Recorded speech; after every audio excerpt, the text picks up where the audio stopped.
राजस्थान में सियासी बयार बदल रही है। लव जिहाद और गोरक्षा जैसे मुद्दों पर घिरी रहने वाली बीजेपी अल्पसंख्यकों के मुद्दे पर कांग्रेस को घेरने की तैयारी में है। बीजेपी अल्पसंख्यकों को यह भरोसा दिलाना चाहती है कि राज्य की गहलोत सरकार ने जनता से किए वादों को पूरा नहीं किया।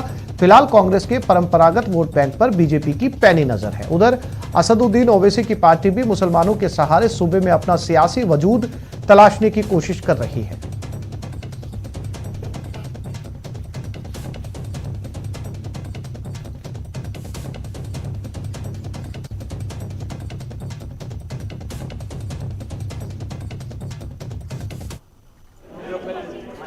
जिस तारीख को भाजपा अल्पसंख्यक मोर्चा ने पूरे प्रदेश में सभी जिला कलेक्टर्स को और एसडीएम कार्यालय पर मुख्यमंत्री जी के नाम ज्ञापन सौंपा है। उस ज्ञापन में हमारी वही बातें हैं जिनको लेकर कांग्रेस सत्ता में आई है। जब ये विपक्ष में होते हैं तो मुस्लिम समाज की बातों को लेके, उनकी डिमांड्स को लेके घड़ियालू आंसू बहाते हैं, मगरमच्छ के आंसू बहाते हैं, और जब सरकार में आते हैं तो ये मुस्लिम समाज को बिल्कुल दरकिनार कर देते हैं। अजय माकन जी से भी हमारी मुलाकात हुई थी और पीसीसी अध्यक्ष जी से भी हमारी मुलाकात हुई। राजस्थान प्रदेश कांग्रेस कमेटी अल्पसंख्यक विभाग की तरफ से और आपके चैनल के माध्यम से मैं ये बताना चाहता हूँ कि राजस्थान में कुछ पॉलिटिकल पार्टियां एक अल्पसंख्यक विरोधी माहौल क्रिएट करना चाहती हैं। माननीय मुख्यमंत्री अशोक गहलोत साहब को, यह राजस्थान सरकार को, कांग्रेस की सरकार को अल्पसंख्यक विरोधी बताना चाहती है, जो कि सरासर गलत है। एक्चुअली मुसलमान अब इस बात पे सोचने पे मजबूर हो गया है कि कांग्रेस ने हमारी जो नज़रअंदाजी कर रही है या की जा रही है उसे किस तरीके से ख़त्म किया जाए। कांग्रेस मुसलमान को यहाँ पर ज़र खरीद ग़ुलाम समझ रखा है कि ये जाएगी कहाँ बीजेपी के अलावा। उस चीज़ को हम हटाना चाहते हैं। जब तक हम एमआईएम को यहाँ नहीं लाएंगे, अपने खुद के और नुमाइंदे जीत के नहीं आएंगे, तब तक ये कांग्रेस अपना मनमानी करती रहेगी। तो राजस्थान में सियासी फिजाएं कुछ बदली सी नजर आ रही हैं। अब तक लव जिहाद और गोरक्षा जैसे मुद्दों पर खुद घिरी रहने वाली भाजपा राजस्थान में अल्पसंख्यकों और मुसलमानों की हिमायत करने की तैयारी कर रही है।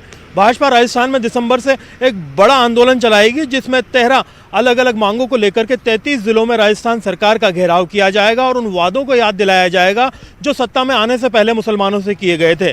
राजस्थान में मुसलमानों की हिमायत लेकर के ओवैसी की पार्टी भी आने की तैयारी कर रही है। वहीं पर कांग्रेस का कहना है कि हम अपने बुनियादी जो वोटर हैं उनको कभी भूले नहीं। हालांकि उनकी मांगों को मानने में देरी जरूर हुई है, लेकिन तमाम मांगों को पूरा किया जाएगा। फिलहाल मुस्लिम संस्थाएं ये देख रही हैं कि सरकार उनकी मांगों को लेकर के कितनी गंभीर है, या फिर आने वाले वक्त में उन्हें कोई दूसरा साथी ढूंढना पड़ेगा। कैमरा पर्सन दिलीप चेची के साथ में अरबाज अहमद, न्यूज़ 18 के लिए जयपुर से। जेल को ऐशगाह समझने वाले अपराधी संभल जाए, क्योंकि सरकार की एक मुहिम ने जेल से खेले जाने वाले खेल पर ब्रेक लगा दिया है।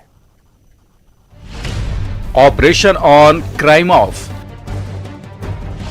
जेल से खेल हुआ खल्लास, फ्लश आउट का कमाल। अब तक इस अभियान के अंतर्गत हम 33 मोबाइल फोन बरामद कर चुके हैं, 12 चार्जर, 15 सिम कार्ड और दूसरे इक्विपमेंट्स वगैरह भी बरामद किए हैं। हवा हो गए वे दिन जब गैंगस्टर जेल में बैठकर ऑपरेट करते थे, आपराधिक वारदात को अंजाम देने की साजिश रचते थे, क्योंकि जेलों में बंद कैदियों को मोबाइल और ड्रग्स पहुंचाने वाले जेल कर्मियों पर कार्रवाई का डंडा चलना शुरू हो गया है। ऑपरेशन फ्लश आउट के अंतर्गत सभी जेलों में सघन तलाशियां ली जा रही हैं। दिन में, रात में सरप्राइज देके डिटेल तलाशियां ली। पुलिस प्रदेश भर की 145 जेलों में सर्च ऑपरेशन चलाकर अब तक 33 मोबाइल, 12 चार्जर, 15 सिम कार्ड बरामद कर चुकी है। खास बात यह है कि कैदियों तक इन चीजों को पहुंचाने वाले जेल कर्मियों पर भी कार्रवाई की जा रही है। इसके तहत अब तक एक कांस्टेबल को बर्खास्त कर 4 जेलरों का ट्रांसफर कर दिया गया है। हम इस बात को भी सुनिश्चित कर रहे हैं कि इस प्रकार के हमारे कर्मी जो कि इस तरह की गतिविधियों में लिप्त हैं, उनके खिलाफ भी हम कार्रवाई करें। बात अगर हाड़ौती की जाए तो यहाँ की सभी 12 जेलों में फ्लश आउट से कैदियों और जेल कर्मियों में हड़कंप मचा हुआ है। कोटा जेल से हार्डकोर अपराधियों को हाई सिक्योरिटी वाली अजमेर जेल में शिफ्ट किया गया है और जेल प्रशासन अपराधी कैदियों के खिलाफ केस दर्ज करवा रहा है। कोटा जेल में रात में 9:30 बजे से ऑपरेशन स्टार्ट किया था, ऑपरेशन फ्लश आउट। तो मॉर्निंग 12:30 बजे तक हम ये करते रहे थे। एक दिन हमने सुबह 5 बजे भी ये कार्य किया है, दिन में भी हम कर रहे हैं। उम्मीद की जानी चाहिए कि 31 दिसंबर तक प्रदेश की जेलों में चलने वाले ऑपरेशन फ्लश आउट से प्रदेश की जेलों को नई पहचान मिलेगी। न्यूज 18 राजस्थान के लिए कोटा से शाकिर अली की रिपोर्ट। जयपुर में 2 निगमों के बीच सफाई कर्मियों को लेकर विवाद छिड़ गया है, जिसके बाद ग्रेटर मेयर सौम्या गुर्जर ने तो मुख्यमंत्री अशोक गहलोत को पत्र लिखने तक की चेतावनी दे डाली। दरअसल संसाधनों के बंटवारे के मसले पर एक ही शहर के 2 नगर निगमों के बीच ये लड़ाई छिड़ी हुई है। जयपुर ग्रेटर नगर निगम में बीजेपी के टिकट पर चुनाव जीतकर मेयर बनी सौम्या गुर्जर ने आरोप लगाया है कि ग्रेटर नगर निगम का इलाका हेरिटेज से बड़ा होने के बावजूद उसे सिर्फ 3000 सफाई कर्मचारी मिले हैं, जबकि हेरिटेज में 4000 कर्मचारी काम करते हैं। ऐसे में वो मुख्यमंत्री अशोक गहलोत को पत्र लिखकर हक के कर्मचारी देने की बात कह रही हैं।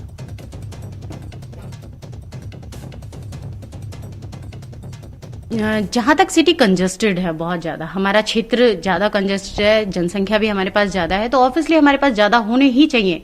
अकॉर्डिंगली हमारे पास फिर भी कम है। जी सफाई की हमने 3 दिन पहले हमने मीटिंग ली है, सारे डीसीज और सब पूरा हम लोग सब साथ में बैठकर डिस्कशन किया। उसमें ये निकला, हाँ कर्मचारियों की हमारे पास में बिल्कुल कमी है।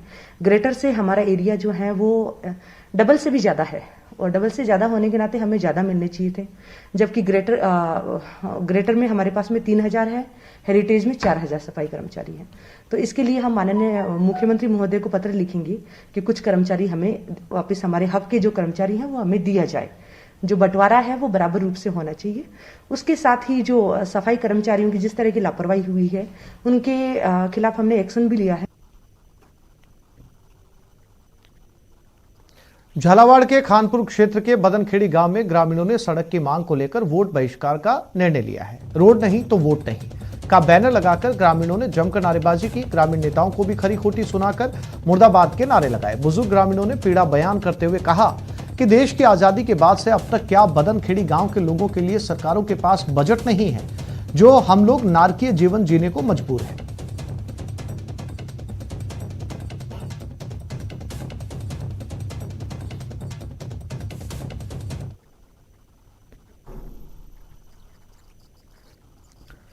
दौसा में करंट एक परिवार के लिए काल साबित हुआ। जब मकान की छत पर नहाने के लिए बुआ और भतीजा गए, इसी दौरान मकान की छत के पास से गुजर रही विद्युत लाइन से बच्चे की बॉडी स्पर्श हो गई, जिससे उसको करंट लग गया। वहीं बालक को बचाने गई उसकी बुआ भी झुलस गई। दोनों को गंभीर स्थिति में दौसा जिला अस्पताल लाया गया, जहां दोनों को मृत घोषित कर दिया है। ये दोनों मकान की छत पर नहाने के लिए गए थे, तो माँ को बड़ी लाइन मकान के नज़दीक होकर के गुजर रही बताई, तो वहाँ वो बिजली का करंट लगने से इनको घायल अवस्था में यहाँ लाए। यहाँ डॉक्टर साहब ने इनको मृत घोषित कर दिया है। अलवर जिले के भिवाड़ी में 6 वर्षीय मासूम से दुष्कर्म का मामला सामने आया। आरोपी मासूम बच्ची को टॉफी दिलाने के बहाने एक फ्लैट में ले गया, जहां आरोपी ने बच्ची के साथ दरिंदगी की कोशिश की। बच्ची के चिल्लाने से एक बुजुर्ग महिला वहां पर पहुंची और उसे दरिंदे के चंगुल से आजाद करवाया। बुजुर्ग महिला के पहुंचते आरोपी मौके से फरार हो गया। बाद में पीड़िता को बुजुर्ग महिला ने घर पहुंचाया। घटना की जानकारी मिलते पीड़िता के पिता ने भिवाड़ी के महिला थाने में मामला दर्ज करवा दिया है। पुलिस ने 376 आईपीसी और पॉक्सो एक्ट में मामला दर्ज कर जांच शुरू कर दी है। थाना क्षेत्र की एक निजी सोसाइटी, निजी कॉलोनी में एक व्यक्ति द्वारा अपने 6 वर्षीय बच्चे के साथ किसी अज्ञात द्वारा बदनीयती से छेड़छाड़ करने का प्रकरण पंजीबद्ध कराया, जिसका अनुसंधान बूंदी एसीबी ने कार्रवाई करते हुए तत्कालीन अधिशासी अधिकारी भागीरथ पांचाल, भूमि शाखा लिपिक भीमराज रायका, लाभार्थी सत्यनारायण शर्मा और शंकरलाल सैनी को गिरफ्तार किया है। सभी आरोपियों पर वर्ष 2012-2013 में आयोजित प्रशासन शहरों के संग अभियान के तहत सरकार को राजस्व का नुकसान पहुंचाने का आरोप है। सभी आरोपियों को दोषी मानते हुए गिरफ्तार किया गया, जिन्हें कोटा एसीबी न्यायालय में पेश किया जाएगा।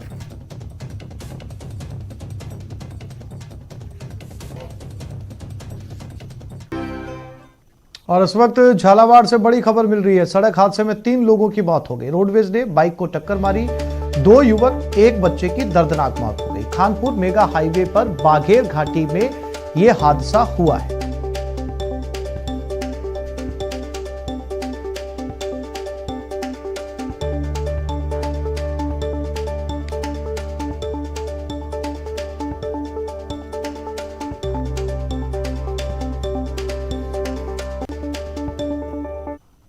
राजधानी जयपुर में रिंग रोड का निर्माण सड़क हादसों में कमी लाने के लिए किया गया, लेकिन दशकों बाद रिंग रोड पर बिना तैयारी के आनन फानन में ट्रैफिक शुरू कर दिया गया, जो अब हादसों के नए स्पॉट के रूप में सामने आ रहा है। अधूरे काम और बिना यातायात के पर्याप्त इंतजामों के चलते रिंग रोड पर लगातार सड़क हादसे हो रहे हैं। पिछले सप्ताह 2 बड़े सड़क हादसे हुए, जिनमें 2 लोगों को अपनी जान गंवानी पड़ी। अधूरे रिंग रोड का जायजा लिया हमारे संवाददाता लवली वाधवा ने। लंबे समय बाद राजधानी जयपुर के लोगों को रिंग रोड की सौगात मिल गई है, लेकिन आधी अधूरी। इस आधी अधूरी सौगात के चलते रिंग रोड पर ट्रैफिक को शुरू कर दिया गया है। कई काम अभी भी अधूरे हैं। क्लोवर लीफ का जो महत्वपूर्ण काम था वो अभी भी अधूरा है, लेकिन यहाँ पर ट्रैफिक को शुरू कर दिया गया है। अब आप देखेंगे किस तरह से यहाँ पर हादसे होते हैं। यहाँ पर कोई भी रोड बीच में से क्रॉस करते हुए आपको नजर आ जाएगा। बीते 7 दिनों के अंदर 2 बड़े हादसे हो चुके हैं, जिनमें कई लोग अपनी जान भी गंवा चुके हैं। ये रिंग रोड इसलिए बनाई गई थी 47 किलोमीटर के इलाके में राजधानी जयपुर के बाहर, ताकि जयपुर शहर के अंदर जो भारी यातायात है, जो भारी ट्रैफिक है, उससे लोगों को निजात मिल सके और जो B2 बाईपास का सर्किल है वहां पर ट्रैफिक को बंद किया जा सके, यानी शहर के अंदर ट्रकों की और भारी वाहनों की आवाजाही पूरी तरह से बैन हो। मगर शहर के अंदर भी ट्रैफिक लगातार निकल रहा है और रिंग रोड पर ट्रैफिक तो निकलना शुरू हो चुका है। लेकिन इस बेतरतीब ट्रैफिक को व्यवस्थित रूप से करने के लिए जो कदम NHAI को उठाने चाहिए थे वो काम नहीं किया गया, जिसके चलते लगातार यहाँ पर हादसे जो हैं वो सामने आ रहे हैं। 7 दिन हुए इस रोड को शुरू हुए 2 बड़े हादसे हो चुके हैं। छोटे मोटे हादसों की तो बात ही दूर की है। ऐसे में उम्मीद की जानी चाहिए कि सरकार तक ये बात पहुंचेगी और जब पूरी तरह से इस रिंग रोड को शुरू किया जाना था तो आधी अधूरी रिंग रोड को शुरू करने से न जनता को मुनाफा हो पा रहा है, न सरकार को कोई बेनिफिट है, और हादसे जो है वो लगातार एक हादसों का स्पॉट जो है वो लगातार रिंग रोड एक नया स्पॉट बनता हुआ नजर आ रहा है। कैमरा पर्सन अमनदीप के साथ lovely Wadhwa, news 18 Rajasthan, ring road पर। कोविड-19 के चलते कोटा एग्रीकल्चर यूनिवर्सिटी का 4th दीक्षांत समारोह वर्चुअली आयोजित हुआ। वर्चुअल दीक्षांत समारोह में बतौर अध्यक्ष कुलाधिपति और राज्यपाल कलराज मिश्र शामिल हुए। उन्होंने यूनिवर्सिटी के 135 स्टूडेंट्स को डिग्रियां ऑनलाइन भेंट की। साथ ही 4 स्टूडेंट्स को 6 गोल्ड मेडल देकर सम्मानित किया। समारोह में मुख्य अतिथि पद्म भूषण परोदो रहे। राज्यपाल कलराज मिश्र ने अपने संबोधन में कहा कि कृषि शिक्षा के क्षेत्र में बेटियों का बढ़ता रुझान महिला सशक्तिकरण की दिशा में महत्वपूर्ण कदम है। आज विश्वविद्यालय के 135 विद्यार्थियों को उपाधि प्रदान की गई और 6 स्वर्ण पदक प्रदान किए गए। मुझे विश्वास है कि विद्यार्थियों को आज का प्रोग्राम उनके भविष्य के सुनहरे भविष्य के। अजमेर में स्मार्ट सिटी प्रोजेक्ट्स के तहत अरबों रुपए के काम किए जा रहे हैं, लेकिन इन सबके बीच शहर में बना मुख्य चौराहा और वहां लगी महापुरुषों की मूर्तियां उदासीनता का शिकार बन रही हैं, जिनकी कोई सुध लेने वाला नहीं। इन सबके बीच सेवा दल कांग्रेस ने जिला प्रशासन से स्मारक के स्थानों को भी दुरुस्त करने की मांग की है।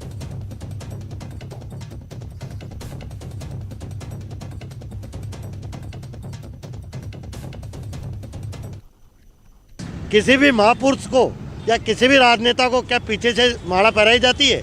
कभी देखा किसी ने? लेकिन अम्बेडकर साहब की यूं मान के चले अपमान है, ये घोर।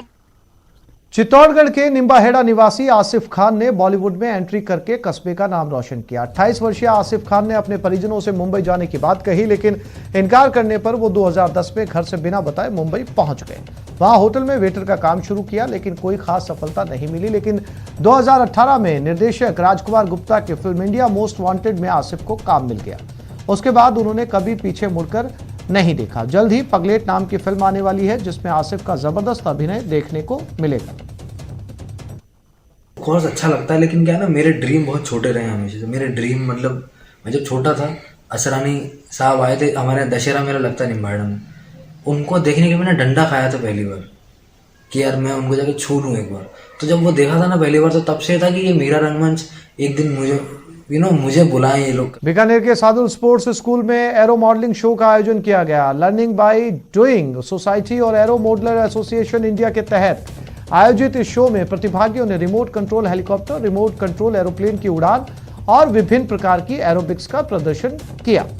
शो के माध्यम से प्रतिभागियों ने जाना कि किस प्रकार एरोप्लेन बनाया जाता है, कंट्रोल किया जाता है और विभिन्न परिस्थितियों में उसकी उड़ान पर क्या असर पड़ता है। एरो मॉडलर एसोसिएशन इंडिया पूरे भारतवर्ष में इस तरह के शो और कंपटीशन आयोजित करता रहता है, ताकि युवाओं का ध्यान इस तरफ बढ़े और देश के युवाओं को नई दिशा मिले।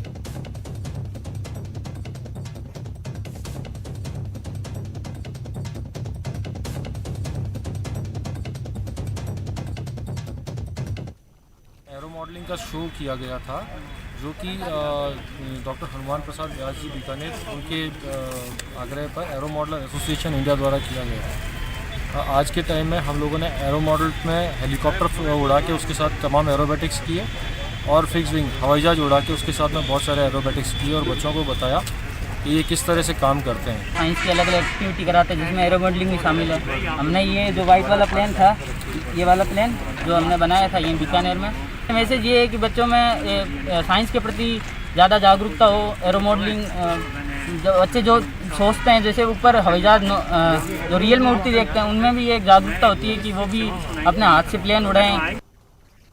तो इस बुलेटिन में फिलहाल इतना ही। अपने पसंदीदा चैनल न्यूज 18 राजस्थान की ताजा तरीन खबरों को देखने के लिए आप विजिट कर सकते हैं हमारी वेबसाइट news18rajasthan.com पर। नमस्कार।